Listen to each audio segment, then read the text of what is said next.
Bonjour à toutes et à tous, nous sommes le jeudi 17 juin 2021. Bienvenue dans À l'air libre. Au sommaire, aujourd'hui, Célia Mebroukine et Hugo Lemonnier sont partis à la rencontre des électeurs de gauche dans le Var, à quelques jours du premier tour des élections régionales et départementales. Comment mobiliser dans un département qui penche depuis longtemps et de plus en plus à droite? Il y a presque plus d'espoir sur ce département. Et c'était un département qui était à gauche avant, il ne faut pas l'oublier. Le Rassemblement national qui pourrait, dimanche prochain, remporter la région PACA. Et puis notre invitée s'appelle Sylviane Larcher, chercheuse au CNRS. Elle travaille sur notre histoire coloniale, mais aussi sur sa résonance dans le débat public, par résonance parfois très brutale en ce moment. Entretien calme et posé avec cette chercheuse qui est aussi philosophe et politiste. Bienvenue dans À l'air libre, l'émission quotidienne de Mediapart.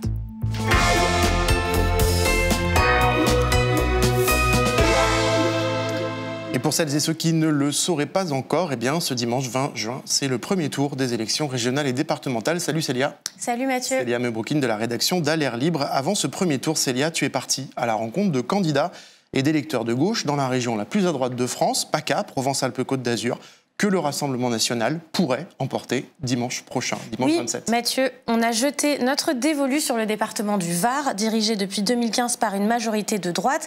40 sièges pour les Républicains, 6 pour l'extrême droite et 0 pour les listes de gauche. La même année, aux élections régionales, le RN avait fait 45% des voix au premier tour. Quand on entend ces chiffres, on se demande évidemment comment les militants et les candidats de gauche tiennent encore le coup dans ce département.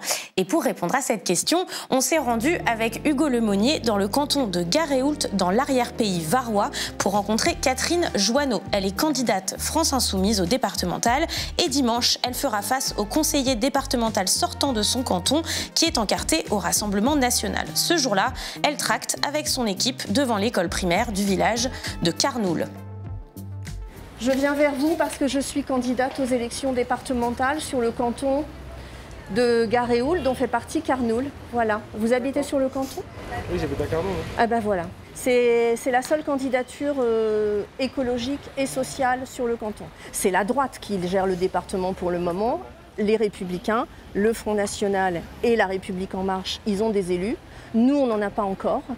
Et bon, je ne dis pas qu'on va gagner le département du premier coup, mais si on a des élus de gauche qui montent au département, on fera entendre des voix pour dire que l'argent, on ne doit pas le rendre aux banques par mesure d'économie. Si cet argent-là, il peut être mobilisé pour aider les étudiants, pour faire la gratuité des cantines aussi dans les collèges. Pour les gens qui sont précaires, hein. Pour aider les gens précaires. Oui. Il faut aider, Vous avez pensé à voter à gauche pour le département? J'ai pas pensé du tout à voter. Pour l'instant, c'était pas ma priorité. Pas sûr d'aller voter, le monsieur. D'autres savent qu'ils n'iront pas. Vous pensez aller voter dimanche? Non. Vous savez que vous n'irez pas? Oui, j'irai pas.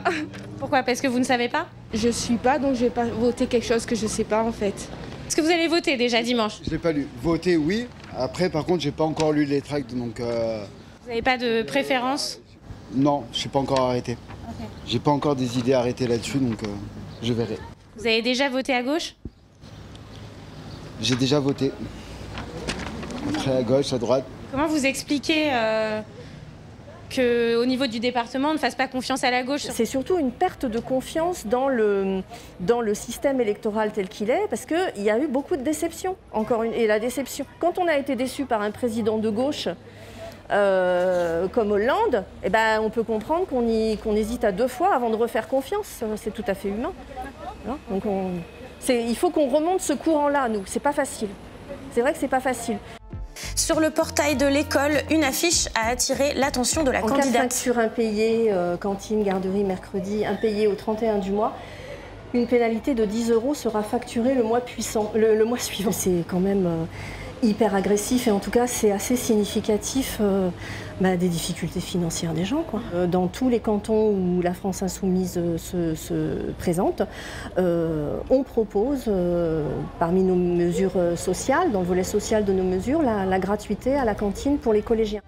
C'est là-dessus qu'elle fait campagne. La cantine gratuite pour les collégiens, ce serait une bonne mesure. Hein. Ou au moins une petite baisse de voilà, une participation, quoi. Et dans les villages, on cumule plus de difficultés qu'en ville, ça c'est sûr. Et c'est pas suffisamment pris en compte. Mais ça ne convainc pas vraiment. Vous allez voter dimanche? Ah bah oui. Vous savez déjà pour qui? Non, pour le moment, non. Et vous allez voter dimanche? Bien sûr. Vous êtes maman aussi? Oui. Vous savez déjà pour qui vous allez voter? Non. Non. J'hésite. Vous pouvez me dire entre qui et qui? Je dirais rien. Non, non. Le volet social, ce n'est pas le seul atout de Catherine Joanneau. Dans son programme, elle porte aussi une cause écolo qui lui tient à cœur. Elle nous a emmenés à Mazogues, un autre village du canton, où une carrière de pierre est en passe d'être construite. Sur place, on a rencontré des militants qui s'opposent à son ouverture. C'est une zone Natura 2000, donc il y a des espèces extrêmement protégées, extrêmement rares. Est-ce que vous avez l'impression que le Var est un département où la question écologique compte ? Pour qui ? Pour les habitants, oui. Hein. Mais pour ce qui est des élus qui sont aujourd'hui en place, ils ne font rien contre la carrière. Même ceux qui se sont présentés en disant qu'ils allaient tout faire pour lutter contre la carrière, mais, ne le font pas. On est en campagne, hein, mais personne n'a pris contact avec nous. Personne, sauf Catherine, qui les soutient malgré un poids politique faible.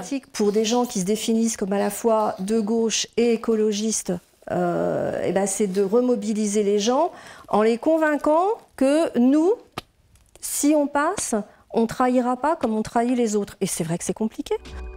Anthony Barroguel, le binôme de Catherine, oscille entre réalisme et espoir. Vous vous sentez pas minoritaire ? Dans le Var ? C'est compliqué, c'est compliqué. Qu'est-ce que vous attendez de cette élection ? De cette élection, concrètement, j'attends que les citoyens reprennent enfin la parole. Et pourquoi pas d'être élu ? Et pourquoi pas d'être élu, bien sûr, justement. C'était pas une évidence. C'est pas forcément une évidence dans l'état actuel des choses, en effet, parce que comme vous l'avez dit, on est dans un département de droite et parfois d'extrême droite. Oui, c'est pas évident, mais on s'accroche et de toute façon, on sait qu'on est dans notre bon droit de le faire. Pour reparler du Var, ceux qui se sont dressés contre Napoléon III en 1851, c'était pas facile. Ceux qui ont fait du syndicalisme dans les mines de bauxite ou dans le milieu du chemin de fer ou de la construction des chantiers navals, c'était pas facile. Moi, j'ai quand même le sentiment que voilà, il y a des époques qui sont plus ou moins difficiles, mais on est les maillons d'une chaîne et on tient bon. Il y a une idée de résistance quand même. Il y a une idée complètement. Autre canton, celui de Toulon, une ville de 170 000 habitants dirigée par la droite. Mais Toulon a déjà connu l'extrême droite. Jean-Marie Le Chevalier du Front National a été maire de la ville entre 1995 et 2001.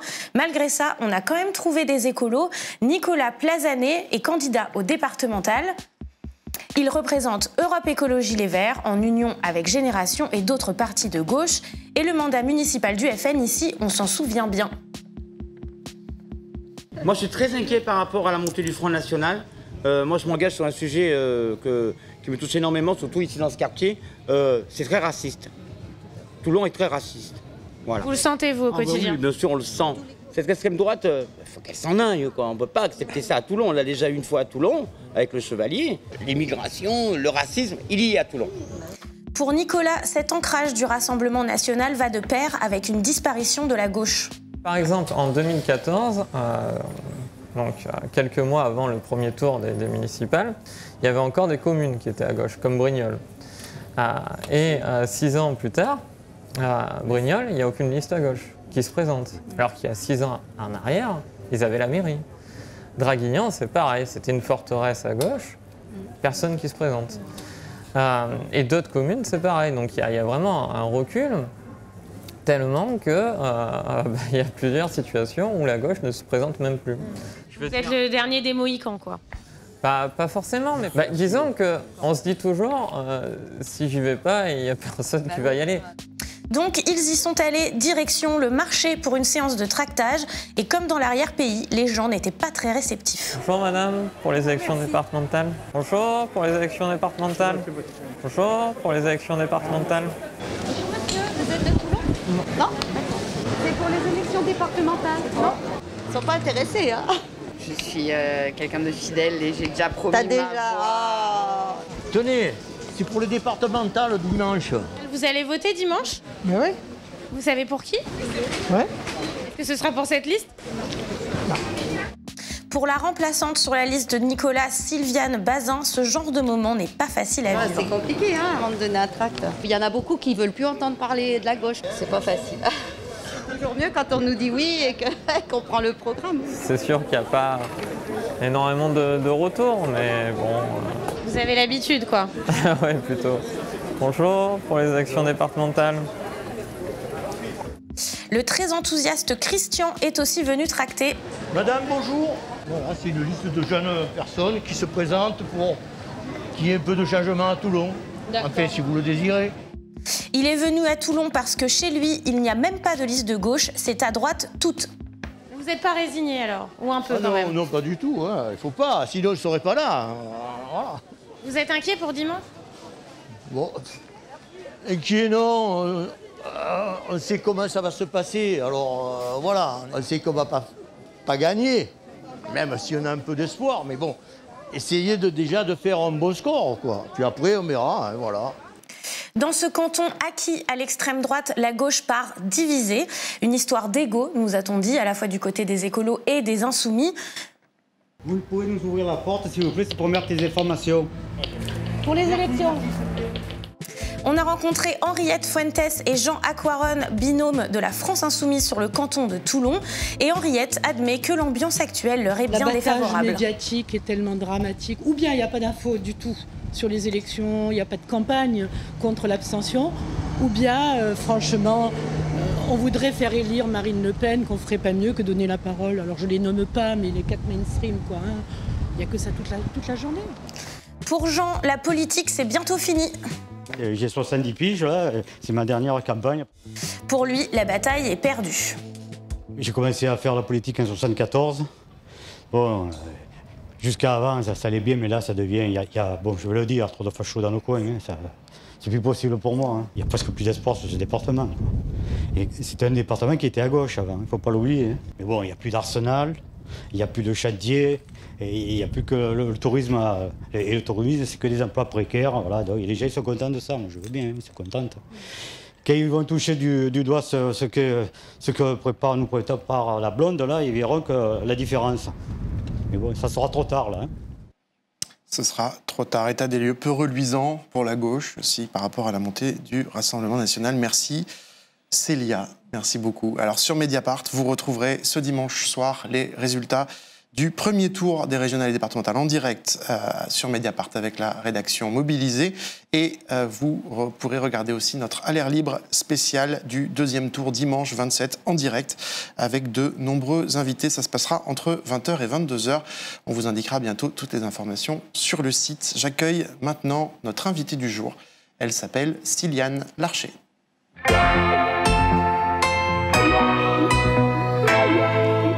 Bienvenue, Siliane Larcher. Bonjour. Bonjour. Bienvenue sur le plateau d'Alerte Libre. Vous êtes chargée de recherche CNRS. Vous travaillez sur la question coloniale en France et ses échos dans les rapports sociaux. Aujourd'hui, autrice notamment de ce livre, on l'a aujourd'hui, L'autre citoyen, l'idéal républicain et les Antilles après l'esclavage, paru en 2014 chez Armand Collin, qui est en passe d'être réédité. Alors merci d'être là parce que vous êtes assez rare dans les médias, éloigné de cette culture du clash, particulièrement virulente autour des questions de la colonialité, de l'identité et de la race, des questions dont on a l'impression qu'elles sont devenues inflammables dans le débat public. Vous les dépliez avec calme et avec votre travail de recherche, tout simplement. On vous reçoit notamment à l'occasion de la sortie du deuxième numéro de la revue féministe La Déferlante, dont Mediapart est partenaire. Alors, dans ce numéro, il y a une enquête sur le genre et la nourriture, un texte d'Ilana Illois sur Monique Wittig, un récit de l'autrice Fatima Das, ou encore cet article signé Dolores Baquela sur la polémique qui avait accompagné le film Baise-moi de Virginie Despentes et Coralie Trinity lors de sa sortie en 2000, il y a 21 ans. Un épisode fondateur qui annonçait, nous dit Dolores Baquela, un tournant dans le féminisme. Une revue dans laquelle on trouve aussi une bande dessinée signée Raphaël Macaron et Léa Mormin-Chauvac sur deux femmes sur lesquelles vous avez travaillé, Siliane Larcher, les sœurs Nardal, Jeanne et Paulette, figures martiniquaises du mouvement de la négritude, trop longtemps invisibilisées par rapport à d'autres figures masculines, Aimé Césaire ou Léopold Sédar Senghor. Siliane, vous avez lu cette bande dessinée, vous connaissez bien les sœurs Nardal. D'abord, c'était bien, elle est intéressante cette bande dessinée. Oui, elle est informée. Je vois que la journaliste s'est documentée. Elle a lu en tout cas les références incontournables. Alors, qui étaient les sœurs Nardal et pourquoi c'est important que des revues, par exemple, ou des travaux universitaires reparlent d'elles? Quel a été leur rapport de lecture? Juste par souci d'honnêteté, personnellement, j'ai dirigé un livre dans lequel il y a des articles sur les sœurs Nardal. On va en parler. J'ai vu une partie des archives de Paulette Nardal à Fort-de-France, donc je peux en parler, mais je n'ai pas la spécialisation que d'autres de mes collègues peuvent avoir sur elle. Les sœurs Nardal, Paulette et Jeanne, J-A-N-E, sont les deux fondatrices du courant de la négritude au sens d'un espace de sociabilité intellectuelle, esthétique, culturelle et politique au début des années 30 à Paris, enfin à Clamart précisément, dans le salon de Paulette Nardal, mais on peut dire à Paris puisque Paulette Nardal elle fait des études supérieures d'anglais à la Sorbonne, elle est la première femme noire à passer l'agrégation d'anglais. Sa sœur est professeure de lettres classiques, donc ce sont des femmes qui viennent de la bourgeoisie noire de la Martinique. Petite bourgeoisie émergente, parce qu'il faut quand même les resituer dans la stratification sociale de la société martiniquaise. Les élites dites de couleur appartiennent au groupe appelé mulâtres, c'est-à-dire des descendants d'anciens libres de couleur d'avant l'abolition de l'esclavage, qui constituent les premières bourgeoisies, on peut dire, urbaines de la Martinique, de la Guadeloupe, mais aussi de Saint-Domingue, devenu Haïti plus tard, et aussi de la Réunion.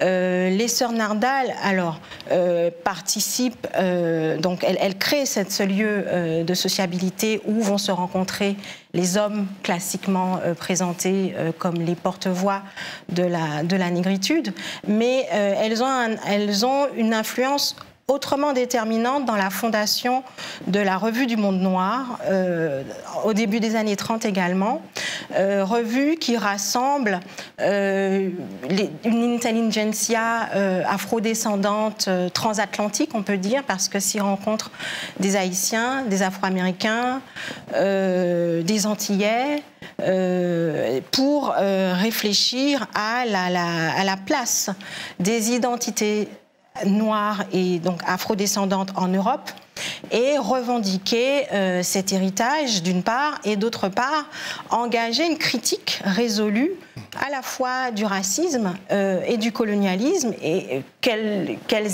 personnellement vivent, mais que tous ces contributeurs de la revue analysent, dissèquent, critiquent sous divers angles, que ce soit sur le plan d'une réflexion sur l'archéologie, par exemple, des sociétés caribéennes, que ça soit il y a un article important de Paulette Nardal sur l'émergence, le réveil de la conscience de race, race qu'il faut entendre dans le sens de l'époque, qui sous-entend en l'occurrence le groupe des afro-descendants et des Africains, des Noirs.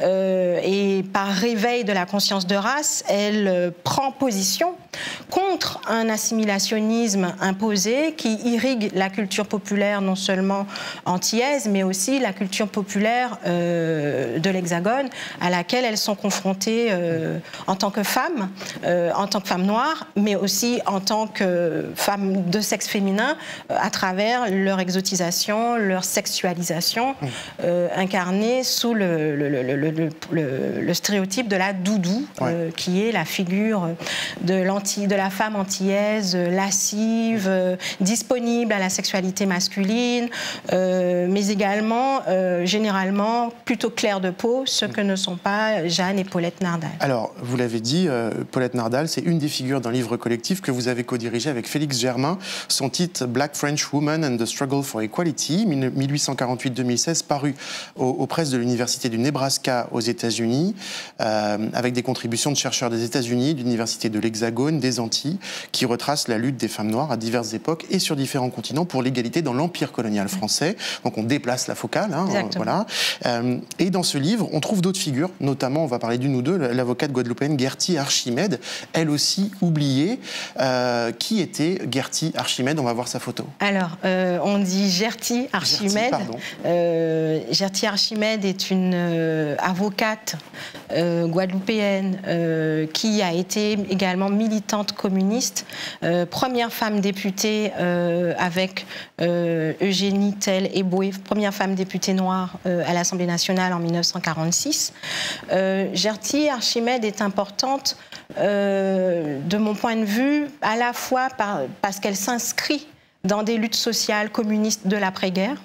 Son père était lui-même élu, hein, c'était le maire d'une commune de Guadeloupe, et il était lui-même engagé communiste. Elle porte cet héritage. Son engagement communiste, elle l'articule à une préoccupation réelle pour la condition sociale des femmes, en tant que mère de famille à l'époque. Des ouvrières agricoles, exactement, notamment. Des ouvrières agricoles.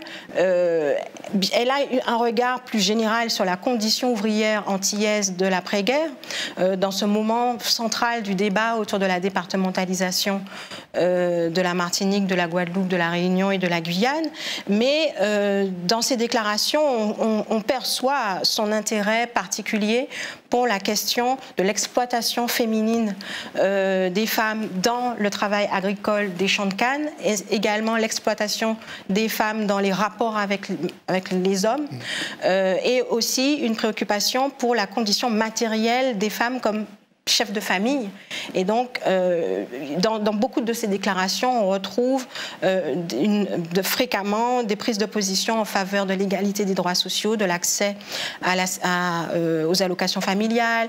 Elle prend position aussi dans une réflexion critique. Alors, elle est favorable à la départementalisation, mais son positionnement sur la départementalisation, dans son esprit, ne consiste pas en un simple prolongement de lois métropolitaines appliquée ipso facto en Guadeloupe, mais plutôt à un élargissement de la manière de penser l'égalité sociale in situ pour des femmes qui ont une double journée de travail, à la fois dans les champs ou dans les métiers domestiques et à la maison, plus précisément. Mais je veux dire quelque chose, ce positionnement politique qu'elle a est assez commun de nombreuses femmes qu'on peut considérer comme des figures pionnières du féminisme des Antilles et de la Réunion, qui est l'articulation à une mobilisation de la question des femmes et d'une appropriation du mot de féministe au combat communiste.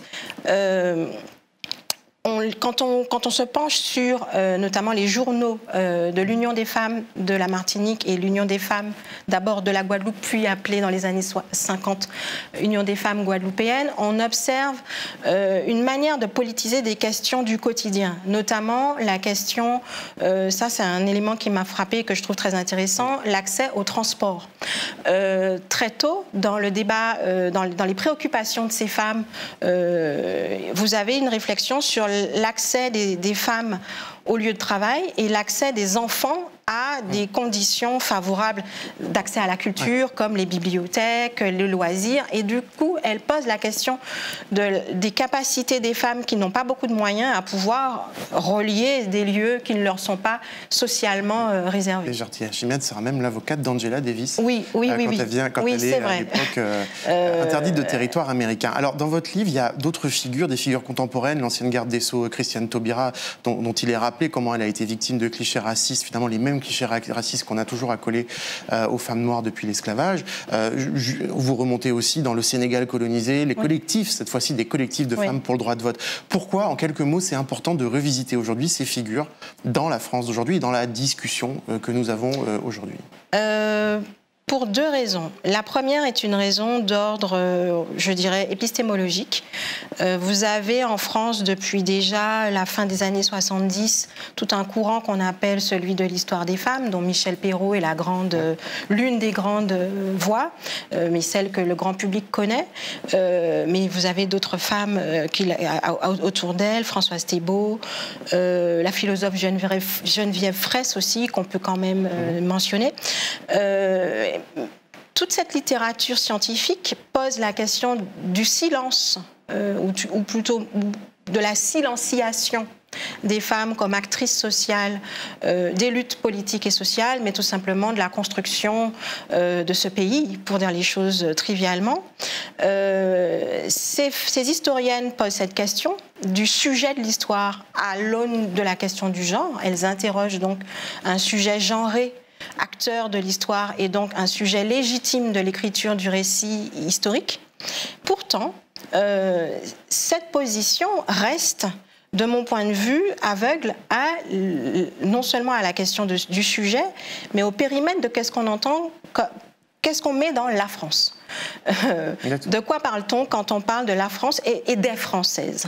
Autrement dit, une histoire des femmes s'est écrite en posant un regard naturalisé sur l'identité des femmes françaises, sans prendre en compte le fait que la francité articulée à la question du genre a rencontré plusieurs problèmes. Le problème de la hiérarchisation raciale, le problème de la hiérarchisation coloniale dans l'Empire français, et aussi, certainement, on pourra dire, le problème de la hiérarchisation de classe qui n'est pas spécifique à l'Empire, et celui de la hiérarchisation, ou tout au moins de l'essentialisation de l'identité religieuse des femmes dans l'Empire. Je pense aux femmes du Maghreb, mais pas seulement, puisque au Sénégal, vous avez aussi des femmes chrétiennes, musulmanes, par exemple.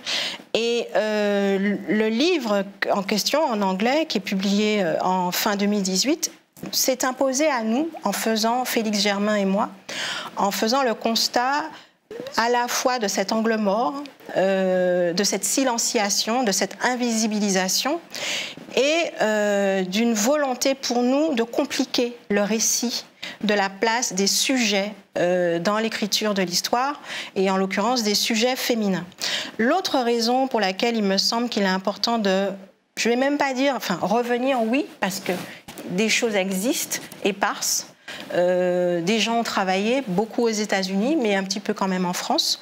Une littérature qu'on va dire grise existe de la part de journalistes, de passionnés d'histoire. Mais il me semble qu'aujourd'hui, cette question est importante.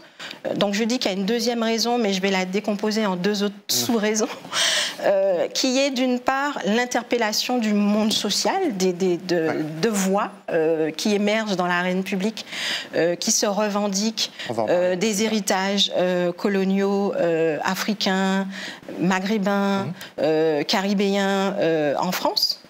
Et puis une autre raison qui est qu'on est, je pense, dans un moment historique où on revisite l'influence du passé colonial sur le présent de la société française. Et cette question, bizarrement, elle était beaucoup reléguée à une réflexion sur la place des immigrés dans la société française, mais pas dans une réflexion sur la manière dont la nationalité et la citoyenneté ont croisé l'histoire de l'Empire. Autrement dit, la francité ne s'est pas construite en Europe et dans l'Hexagone. Elle plonge de manière contradictoire, de manière multipolaire, si je puis dire, hors de l'Hexagone, et elle a des conséquences sur la manière dont des Français de tous horizons pensent leur rapport au monde et leur place aussi dans cette société. Sylviane Larcher, on assiste en ce moment évidemment à des débats vifs, parfois violents, autour de la question de la race, des questions des minorités. Il y a eu cette enquête demandée par Frédérique Vidal, ministre de la Recherche, sur l'islamo-gauchisme et les questions postcoloniales aussi. Elle parle beaucoup de postcolonialisme. Vous êtes au CNRS. Le CNRS a été mobilisé, finalement n'a pas fait une enquête sur ces sujets-là par la ministre. Recherche accusée par la ministre, le gouvernement, de diviser les Français. Qu'est-ce que cette cacophonie vous inspire? Alors, plusieurs choses. La première est que la ministre, est-ce qu'on peut lui en faire reproche? En tout cas, la ministre elle n'est pas la seule. Exactement, mais elle se fait le relais d'un certain nombre de personnes. Et là où c'est ma deuxième inquiétude, mais bon, la première, ce sont des discours qui s'appuient sur qui finalement ne reposent sur rien d'autre que de l'ignorance de la réalité des recherches qui se font depuis déjà quand même un certain nombre d'années. J'ai commencé ma thèse en 2005. L'enseignement que j'ai eu en France sur les questions dites postcoloniales qui sont hétérogènes, il n'y a pas d'unité à mon sens de cette littérature. Par contre, il y a peut-être une unité d'un questionnement postcolonial, c'est-à-dire une manière d'interroger les liens entre passé et présent à l'aune du rapport à l'histoire coloniale, ces enseignements existaient déjà au moment même, avant même que je ne m'inscrive en thèse. C'est d'ailleurs à l'EHESS... Est-ce que les attaques étaient aussi virulentes? Non, mais je pense qu'il y a un contexte politique et social, surtout politique, qui participe de ces attaques. Mais ce que je veux dire, c'est quand même un peu surprenant en 2020 de se réveiller, entre guillemets. En tout cas, ça fait maintenant à peu près 2 ans qu'on a ces attaques et de plus en plus virulentes autour d'un ensemble de travaux très divers qui traversent de nombreuses disciplines, pas seulement la sociologie et l'histoire. Vous avez des anthropologues aussi qui lisent des travaux critiques des dites post-colonial studies et qui en même temps exercent ce questionnement post-colonial dans leur manière de construire leurs objets. Deuxième chose, et là c'est l'objet de ma plus vive inquiétude, c'est les propos de la ministre. Je les ai vraiment reçus comme une proclamation officielle d'une volonté de censure, de la part d'un gouvernement vis-à-vis des scientifiques. Et je pense qu'il faut être extrêmement inquiet quand une parole comme celle-là est dite, pas seulement sur un plateau de télévision, mais j'ai quand même vu aussi la ministre répondre à l'Assemblée nationale en parlant de travaux sur le postcolonialisme. C'est pas tout à fait la même chose que les postcolonial studies ou les études postcoloniales. Qu'est-ce qu'elle entend par postcolonialisme? Elle seule le sait. Et donc là, je suis particulièrement inquiète parce que l'opprobre et aussi la stigmatisation est ciblée contre des travaux, mais aussi, sans les nommer, des chercheurs. Et je vais être très franche, je ne suis pas la seule à travailler sur ces questions, mais je me suis sentie concernée parce que je travaille sur l'histoire de la société française, sur son histoire de la citoyenneté telle qu'elle est mise en tension par son passé colonial et la manière dont, en tout cas, je n'étudie pas l'ensemble de l'Empire. Il se trouve que, pour des raisons certes biographiques, mais aussi d'intérêt intellectuel, la question des liens entre la France hexagonale et ses premières colonies des Amériques, que sont les îles anciennement esclavagistes des Antilles, me semble être un lieu à partir duquel on peut étudier dans le temps long une histoire des idéaux dits métropolitains, en fait, des idéaux français qui ont été contestés, travaillés, reconfigurés, pris dans les raies de l'historicité pour ne jamais être... Enfin, il n'est pas possible de les penser d'une manière monolithique et linéaire. Et du coup, là, je sens une espèce de signal envoyé pour finalement ne pas chercher, ne pas questionner. Censurer. Exactement. Vous travaillez depuis longtemps aussi sur le mouvement afroféministe, notamment les activistes de Moissy, de jeunes femmes noires qui sont soit ignorées dans le débat public, soit vilipendées comme des indigénistes, c'est le mot qui est souvent utilisé, lors souvent de polémiques médiatiques. On voit ici la photo du collectif Moissy sur leur site, lors de polémiques médiatiques autour, par exemple, des festivals décoloniaux. Donc, pourquoi, à votre avis, suscite-t-elle autant de passion en France? C'est intéressant parce que là, les personnes que je vois, ça me donne aussi une idée de la vitalité du mouvement. Parce que... On voit que ce sont des jeunes femmes. Oui, exactement. Et il y en a pas... Parce que j'ai commencé mon enquête il y a 6 ans, et il y en a plusieurs que je reconnais, mais il y en a beaucoup d'autres qui sont récentes, je comprends, dans le collectif. Plusieurs choses. Et là... elles sont vilipendées, elles sont stigmatisées, elles sont criminalisées, parce qu'il faut dire les choses comme elles sont, c'est-à-dire considérées comme des dangers répréhensibles pénalement, alors qu'elles sont des militantes antiracistes et féministes au même titre que d'autres féministes en France, mais qui ne portent pas la voix du féminisme de la même façon, qui ne l'articulent pas de la même façon. Je pense qu'elles dérangent parce que elles diraient certainement, elles écrivent des textes, il faut aussi s'intéresser à ce qu'elles disent. Je pense qu'elles diraient certainement qu'elles ne sont pas à la place où on attend qu'elles soient, mais plus fondamentalement, elles ne correspondent pas à l'image sage qu'on attend des enfants d'immigrés subsahariens, mais pas seulement subsahariens, mais en l'occurrence, elles sont d'ascendance subsaharienne au sens large. Elles viennent à 3 endroits. La question de la classe, parce que pour la plupart, elles sont des enfants venus de classes populaires. Pour l'écrasante majorité de celles que j'ai rencontrées ont grandi dans des cités. Ils portent une critique anticapitaliste, par ailleurs. Oui, plus ou moins construite en fonction des personnes qu'on rencontre. Et aussi, il faut comprendre quand même que cette critique du capitalisme, elle ne s'est pas imposée d'emblée. Donc ça fait partie aussi d'un mouvement qui mûrit dans le temps, qui se construit. Donc critique de la classe. Oui, donc elles viennent à cet endroit-là parce qu'elles sont elles-mêmes concernées par les contraintes matérielles de leur famille. Elles ont grandi dans des familles de milieux populaires avec des parents souvent faisant la plupart des métiers considérés comme par hasard comme prioritaires et essentiels pendant la pandémie que nous avons vécue. Donc vous avez des enfants d'éboueurs, des enfants d'ouvriers, vous avez des enfants d'aide à domicile, des enfants d'aide-soignante, etc. Les filles, en l'occurrence, elles viennent aussi à l'endroit du genre parce que ce sont des filles. Enfin, certaines sont queer. Voilà, c'est ce que j'allais quand même préciser ça.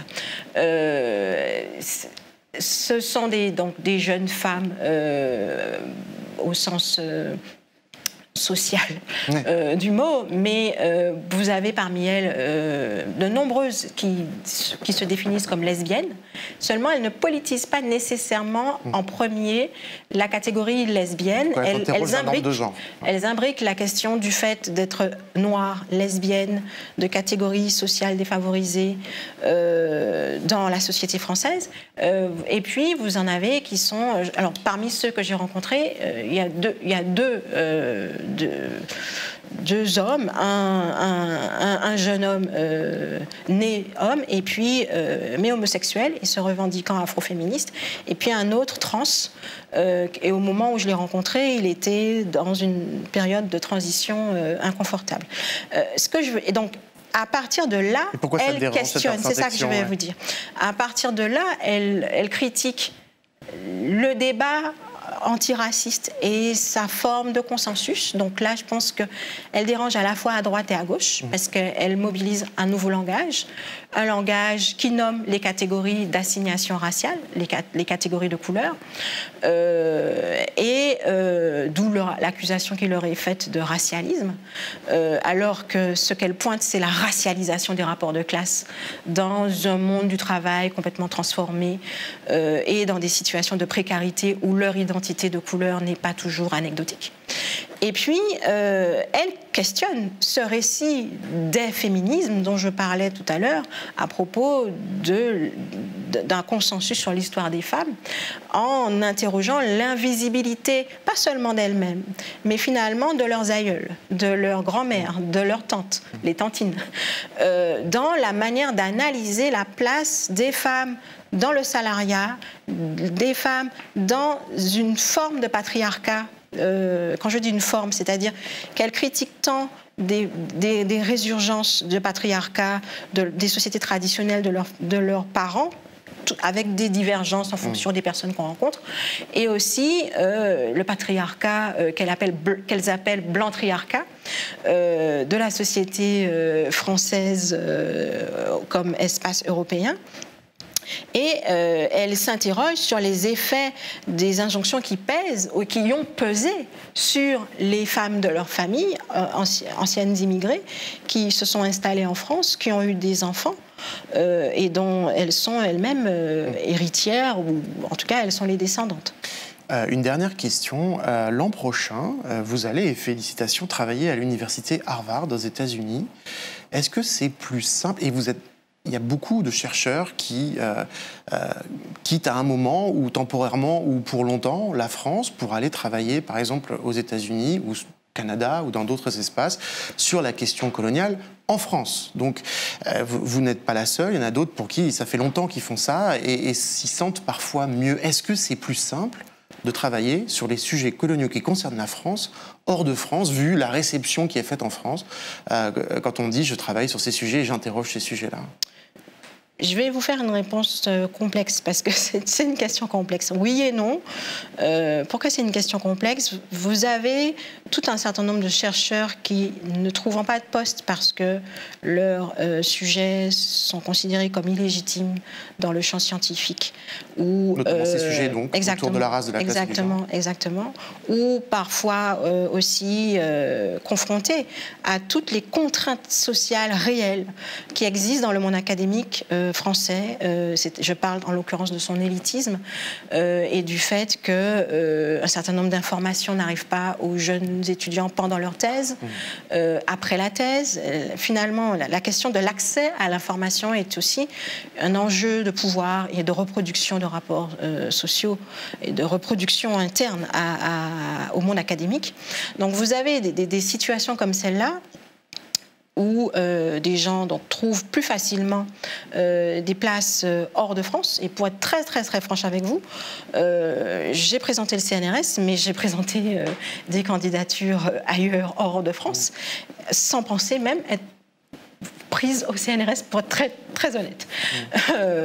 Comme si ça paraissait impensable.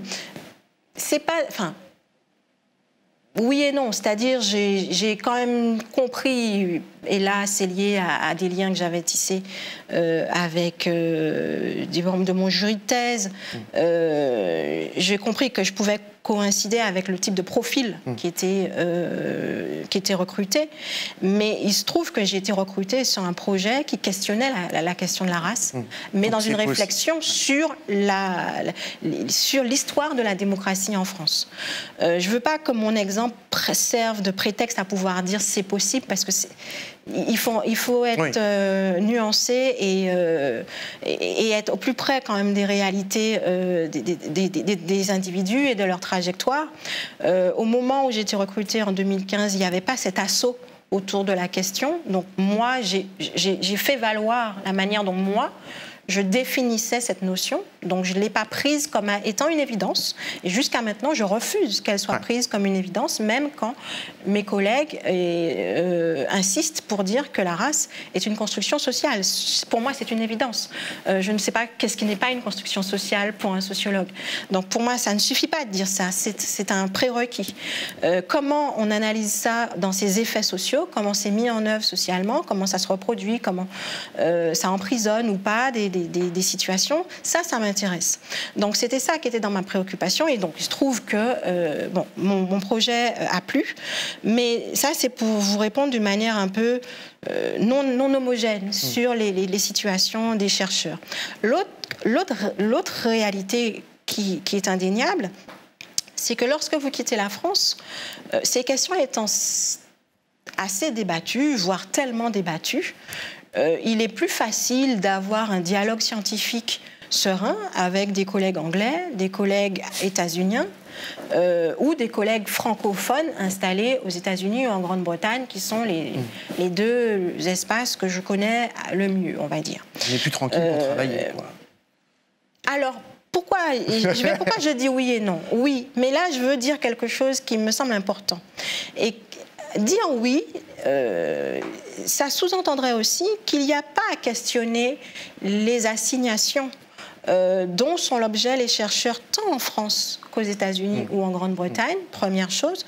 Deuxième chose, ça sous-entendrait aussi que la manière de se vivre soi-même individuellement dans l'assignation minoritaire est identique en fonction des chercheurs. Ça n'est pas tout à fait le cas. Il m'est souvent arrivé de mieux écrire loin de la France hexagonale, c'est vrai, parce que j'y trouve du recul, de la distance, en tout cas la distance qui me convient.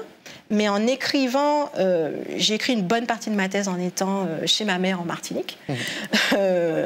Et puis, j'ai commencé l'écriture de ma thèse en étant à Duke, au sud des États-Unis. Donc, bon, voilà, tout simplement pour dire qu'il y a une distance qu'on peut croiser avec différents lieux. Mais le lieu n'est pas seulement géographique, il est aussi biographique. Du coup, quand j'écris à distance aux États-Unis, j'écris pas seulement aux États-Unis. J'écris dans l'espace de dialogue qui, lui, est rendu évident aux États-Unis entre les différents lieux du monde qui questionnent ce rapport, ce problème de la question raciale, que ce sont des Caribéens, des Africains anglophones, il peut s'agir de Ghanéens, de Nigérians ou de francophones, de Sénégalais, et aussi de Caribéens installés aux États-Unis, comme d'Afro-Américains. Transnational et transcontinental. Oui, et je dirais des Amériques noires au pluriel. Et entendez-moi bien, nous n'avons pas tous les mêmes positions sur ces questions. Non seulement nous ne les pensons pas tous de la même façon à partir d'outils très variés, mais nous ne les vivons pas tous de la même façon à l'échelle individuelle. Merci beaucoup Sylviane Larcher, philosophe et politiste chargée de recherche au CNRS. On rappelle vos ouvrages L'autre citoyen, l'idéal républicain et les Antilles après l'esclavage, paru en 2014 chez Armand Collin, et ce livre, donc Black French Women and the Struggle for Equality, paru en 2018 aux presses de l'université du Nebraska aux États-Unis, mais on peut espérer, espérons-le, qu'il sera bientôt traduit en France. Je ne veux pas dévoiler trop de choses, mais il y a un projet de traduction qui est à l'étude. On est très contents. Vous restez avec moi 2 secondes pour le 24 heures.